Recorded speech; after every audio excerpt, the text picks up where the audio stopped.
Here's how I made $100,000 in less than 2 months. Pay attention. Now, you've probably seen a ton of videos out there of me talking about tax liens, tax deeds, and tax redemption deeds. But what you haven't seen is that I actually don't like going to auction. When you go to auctions, especially if it's in a bigger city, there are going to be other people there with more money than you have. I'm talking like Jeff Bezos and Elon Musk type individuals that are just going to be buying out everything. So when this happened to me, I said, you know what? How can I still get these properties for pennies on the dollar without having to compete against these major players? Well, the answer was, let's get them before auction. The other major players aren't there, and I can build rapport with the homeowner and just go ahead and lock up the contract. Well, the cool thing is, when you do this strategy, you also don't need any money. So here's where you get out your notebook. All right, you should have already had it out, but here's where you want to write down the step-by-step process. The first thing you're going to go do is go to your county clerk of court.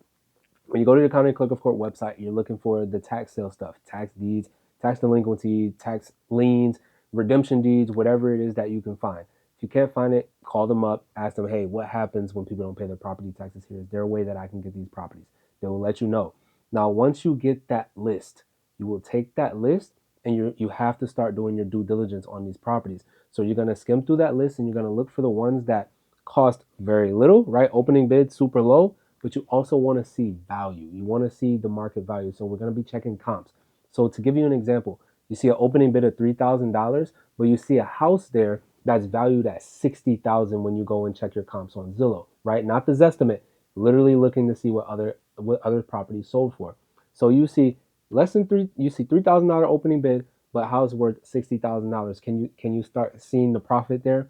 Once you find that, most people will wait for auction, right? 99% of Americans will just wait. You are not 99% anymore. You have to be a part of the 1%. This is like people in my wolf pack. We're one percenters. We get out there and we take action. So you take that parcel number, you literally can put it into LandGlide. You can go to the property appraiser website and you will see the homeowner's name. You will also get the homeowner's address. All you have to do is take that info and go to a website like truepeoplesearch.com. Truepeoplesearch.com is a free site. You put the owner's name, you put their address, hit enter, and bam, you have a list of phone numbers. Okay, you have a list of phone numbers. Now, I'm gonna be honest. When you try to do things for free, you get free results. So the numbers might not work for you that well. You're gonna have to go through a lot of numbers. They might not work for you. So you're probably gonna want to upgrade and do something like Been Verified, which is the paid version, and it's like only $30 a month. So just remember, you can't be trying to do everything for free and everything for cheap, but there are strategies that you can incorporate. Once you have that phone number, you call up that homeowner. I'm giving y'all so much game right now. You call up the homeowner, and you are going to want to negotiate a price. Now, we try to get our properties under contract for literally like 20 to 40% of fair market value. Now, what this means is, let's say the property is worth 100K.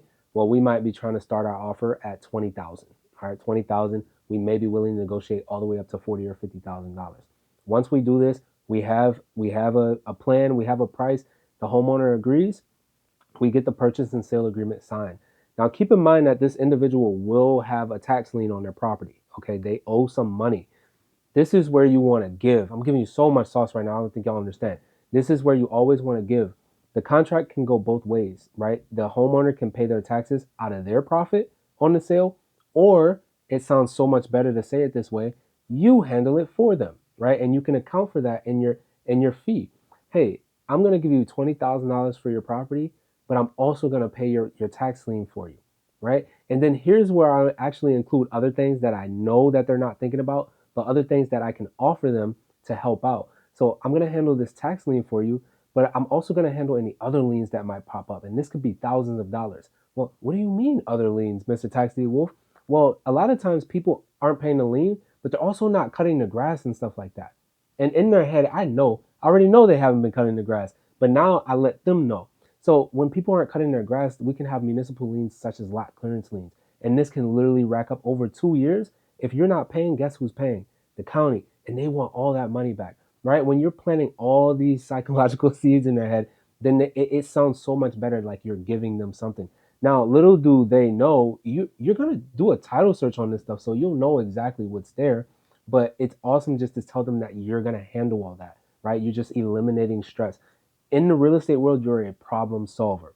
So once we get this thing under contract, purchase and sale agreement gets signed. Now, this is where we jump into making money without needing any money. You don't have to buy that property. You get the purchase and sale agreement signed, and then we find a buyer for this deal. We can now assign this contract to an end buyer. So if we agree on $20,000, I will sign that purchase and sale agreement with the homeowner, and then I'm going to go to my list of hundreds of buyers, which we have, and I'm going to go sell it to them for more. So if I want to make $10,000, I'll get it under contract for 20, and then I'll assign it to one of my end buyers for 30K. I'm the middleman. I got $10,000 equitable interest in that deal. So 30K gets paid to title. The buyer gets his 20K. I get 10K. If I want to make 20K, same thing. I'm just going to add a $20,000 assignment and so on. Now, these numbers do have to make sense. We don't just pull these numbers out of our butt or anything. We go based off comps. We go based off rehab. There's a lot of factors that we're looking at. Cash on cash return, all that stuff, right? Market cap, purchase cap, everything. In a nutshell, that's how we're making crazy profits and we're getting properties like literally before auction, and people really don't know what we're doing. But now the secret's out, it's spilled. Please be a 1%er, take action. If you are somebody that really wants to take action and learn this process as well as all the other six-figure processes that we have out there to make you money, then just comment deed underneath this video and we will definitely show you the way.